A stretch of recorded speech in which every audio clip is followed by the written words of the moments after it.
శృతి ఝా ప్రధానంగా హిందీ టెలివిజన్లో పనిచేసే భారతీయ నటి. కుంకుమ్ భాగ్యలో ప్రజ్ఞ అరోరా మెహ్రా పాత్రతో ఝా విస్తృత గుర్తింపు పొందారు. ఆమె 2 ఐటీఏ అవార్డులు, 2 ఇండియన్ టెలి అవార్డులు, 2 బంగారు అవార్డులతో సహా అనేక ప్రశంసలను అందుకుంది. శృతి ఝా 2007లో మాలిని శర్మగా నటించిన టీనేజ్ డ్రామా ధూమ్ మచావో ధూమ్తో తన నటనా రంగ ప్రవేశం చేసింది.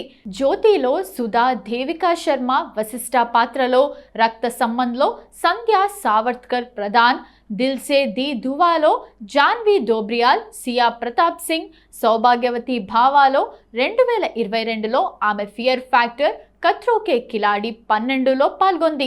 అక్కడ ఆమె 10వ స్థానంలో నిలిచింది. జలక్ దిఖలాజా 10లో 3వ రన్నరప్గా నిలిచింది.